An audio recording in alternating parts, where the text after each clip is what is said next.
سب دیکھنے اور سننے والوں کی خدمت میں محبت برا سلام ناظرین۔ قتل، انسان جب کوئی قتل کرتا ہے تو وہ سوچتا ہے کہ دنیا نہیں دیکھ رہی، اور خدا تو دیکھ رہا ہوتا ہے۔ ایک ایسا کیس جرمنی میں ہوا جو میں نے سوچا کہ کیوں نہ اس پر آپ لوگوں کی بھی توجہ دلائی جائے۔ ایک بندے کا نام ہے زارکو، اس نے خود ہی پولیس کے حوالے کر دیا۔ اب پولیس کے حوالے اس نے کیوں کیا، میں یہ تھوڑی سی سٹوری ضرور آپ کو بتانا چاہوں گا۔ ہوتا یہ ہے کہ مختلف جگہ پہ آپ دیکھتے ہیں کہ لوگ قتل کر کے سمجھتے ہیں کہ ہم محفوظ ہیں، اور وہ سوچتے ہیں کہ ہم پولیس کے ہاتھ نہیں آئیں گے، ثبوت ختم کر دیتے ہیں۔ لیکن جب ضمیر انہیں ملامت کرتا ہے پھر وہ ڈسٹرب بھی ہوتے ہیں۔ ایسے بے شمار کیس ہوتے ہیں، پھر لوگ بیمار ہو جاتے ہیں، ڈپریشن میں چلے جاتے ہیں، کئی خودکشی بھی کر لیتے ہیں۔ یہ جو زارکو ہے، اس نے 2021 میں شاید تقریباً 3-4 سال پہلے ایک قتل کیا۔ جرمنی کا ایک شہر ہے ہنوور، وہاں پہ، اور جس کو قتل کیا وہ بے گھر تھا، اس کا گھر بار کوئی نہیں تھا، وہ کسی بنچ پہ سوتا تھا، باہر سے کھاتا تھا پیتا تھا۔ اس کی عمر تھی 54 سال۔ اور پھر ہوا یہ کہ یہ جو بندہ ہے زارکو، اس نے اس کو چھری کے ساتھ قتل کیا، اور 6 چھری کے وار کیے۔ کہاں کہاں کیے، وہ مختلف جگہ تھی، گلے پہ، دل پہ، ادھر ادھر کیے۔ وہ مر گیا۔ اب یہ جو بندہ تھا زارکو، یہ وہاں سے دوسرے شہر چلا گیا۔ قتل کرنے کے بعد کسی تالاب میں ہاتھ وغیرہ دھوئے، پانی تھا پاس وہیں پہ، تو چھری وہیں پھینک دی، اور پھر یہ وہاں سے موو ہو کے ایک اور شہر ہے نیورنبرگ، وہاں پہ چلا گیا، اور پولیس ڈھونڈتی رہی قاتل کون ہے۔ پھر ایک وہاں پہ پروگرام چلتا ہے ایکٹن سیشن، آپ لوگ دیکھتے ہوں گے جو جرمنی میں رہتے ہیں۔ اس پر یہ باقاعدہ طور پر پولیس نے بتایا بھی، لیکن یہ قابو نہیں آیا۔ اب ہوا یہ کہ اس نے خود ہی پولیس کو کہا کہ میں نے یہ قتل کیا تھا، اور خود اپنے آپ کو پولیس کے حوالے کر دیا۔ وجہ سنیں کیا تھی؟ اب جو میں نے شروع میں بات کی کہ ضمیر جو ہوتا ہے وہ انسان کو جھنجھوڑتا ہے۔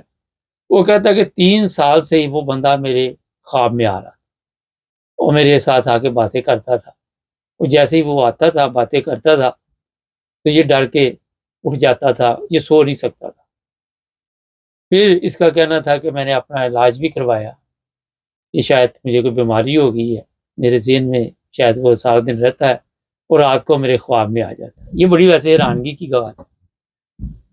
وہ کہتا چھٹی بھی نہیں وہ کرتا تھا۔ ایک تو ہوتا ہے نا کہ جیسے ہفتہ اتوار چھٹی آ جاتی، چلو وہ خواب میں نہ آئے، لیکن اس دن بھی وہ آ جاتا۔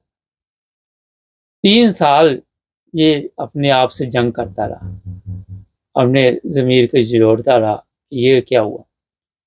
پھر شراب نوشی بھی کی کہ شاید شراب نوشی کے ذریعے اس مسئلے کا کوئی حل نکلا ہے، مگر کوئی فرق نہیں پڑا۔ اور پھر اس نے سوچا کہ شاید یہ میرے سے جو جرم ہوا تھا اس کا یہی کفارہ ہے کہ میں اس کی سزا جو ہے وہ بھگتوں، اور جا کر باقاعدہ طور پر پولیس کو بتا دوں کہ یہ قتل میں نے کیا۔ اس کی عمر 53 سال ہے، اور جس کو اس نے قتل کیا تھا اس کی عمر 54 سال۔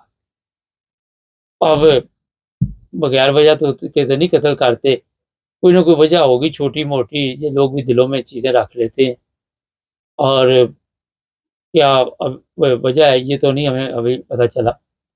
لیکن جو بات میں آپ کو بتانے والا ہوں کہ آئے دن لوگ قتل کرتے ہیں۔ مجھے یاد ہے پاکستان میں ہمارے ایک جاننے والے تھے، پرانی بات ہے 50 سال پہلے، تو ہمارے بڑے ہمیں بتاتے تھے کہ جب اس کی موت کا وقت قریب آیا تو وہ کہتا تھا کہ فلاں بندہ جو ہے وہ اس وقت چرا لے کے میرے سر پہ کھڑا ہے اور اس کو میں نے قتل کیا تھا، اور وہ مجھے اب جینے نہیں دے رہا۔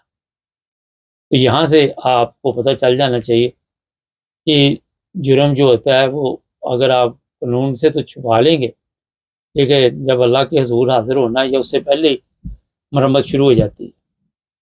اب اسے کتنی سزا ہوگی، قتل کی جو سزا ہوتی ہے جرمنی میں وہ عمر قید ہوتی ہے، 14 سال قید ہوگی، اور یہ 53 سال کا ہے، 14 سال بعد یا 20 سال بعد جتنی بھی عدالت اسے سزا دے، جب باہر آئے گا تو باقی کی زندگی جو ہوگی وہ پتہ نہیں زندہ رہتا یا نہیں. میں جرمن اتنی جلدی جاتے نہیں ہیں، لیکن یہ میں بتانا چاہتا ہوں کہ جو 3 سال اس نے اذیت میں گزارے، اور جو اس نے بتایا کہ میں ذہنی طور پہ اتنا ڈسٹرب ہوا کہ میں پریشان رہا. اذیت کے دن، تکلیف کے دن، رات بھی تکلیف، دن بھی تکلیف. میں جرمنی میں کئی لوگوں کو جانتا ہوں، پاکستانی ہیں، جیلوں میں ہیں، وہ بھی قتل کے جرم میں بیٹھے ہوئے ہیں، عدالتوں نے سزا سنائی ہوئی ہے، کسی کو عمر قید ہے، کسی کا کیس چل رہا ہے. اور جذبات میں آ کے ہم ایسا قدم اٹھا لیتے ہیں، لیکن ہونا یہ چاہیے جب انسان اس طرح غصے میں ہو، جوش میں ہو، تو وہاں پہ ہوش سے کام لینا چاہیے. نہ تو قتل کر کے کسی کو آپ کے مسئلے حل ہوتے ہیں.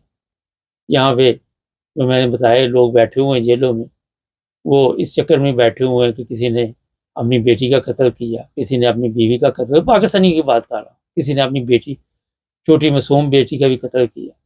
میرے علم میں یہ سارے کیس. اور یہ لوگ اب اندر کی سال میں ہوں گے، پھر بعد میں آپ جتنی مرضی نمازیں پڑھتے ہیں، گناہ تو خدا تعالیٰ بخشن دیتا ہے، شرک کے علاوہ تو تمام گناہوں کی بخشش ہو سکتی ہے. مگر آپ نے قتل کر دیا جس کو، وہ تو چلو دنیا سے چلا گیا، اپنی زندگی بھی برباد کر لی.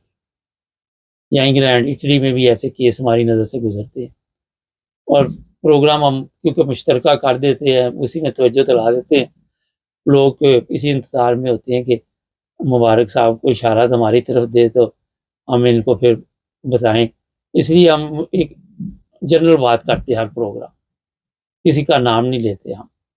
مقصد یہ ہوتا ہے کہ دوسرے بندے کو سمجھانا، جس طرح پاکستان بسوں میں نہیں لکھا ہوتا یار اجے بھی بچ، تو مقصد سمجھانے کا ہوتا ہے کہ آپ سمجھ جائیں. اور اگر کسی جگہ پہ آپ دیکھ رہے ہیں کہ آپ کا گزارا نہیں ہے تو علیحدگی اختیار کر لیں. اگر علیحدگی اختیار کر لیں گے، تھوڑی دیر آپ کو یہ تکلیف رہے گی، زیادہ دیر نہیں رہے گی. لیکن اگر آپ کوئی ایسا قدم اٹھائیں گے جو غیر قانونی ہوگا، جرم کی دنیا میں قدم رکھیں گے، تو وہ پھر قدم جو ہے وہ آپ کے ظاہر جیل کی سلاخوں میں جا کے بند کر دیے جائیں گے، پھر آپ کوئی قدم بھی نہیں اٹھا سکتے. اور کئی تو ایسے کیس ہیں یورپ میں میرے سمجھ سے باہر ہے کہ اگر بچہ کوئی شادی کرنا چاہتے ہیں، اس میں رکاوٹ ڈال دیتے ہیں. اگر آپ نے ان ممالک کا انتخاب کیا ہے، ان کے قوانین کو بھی سمجھیں، تو تھوڑا بہت اپنے آپ کو چینج کرنا پڑے گا. جو نئی نسل ہے وہ یہ آزادی کے ساتھ اپنے فیصلے کرتی ہے، وہ ماں باپ کو سمجھتی بھی کچھ نہیں. وہ کہتے ہیں ہمارے راستے میں رکاوٹ نہ بنے، ہم جو فیصلہ بھی کریں گے ہماری مرضی سے ہوگا. تو یہ جناب میں نے آپ کو آج جو میسج دیا ہے اور جو بات بتائی ہے، ضمیر جو ہے وہ خود ملامت کرتا ہے، آپ لوگوں کی سمجھ میں آ گئی ہوگی. ہمارے چینل کو سبسکرائب کریں، جڑے رہیں ہمارے ساتھ، تاکہ آپ اور بھی پروگرام دیکھتے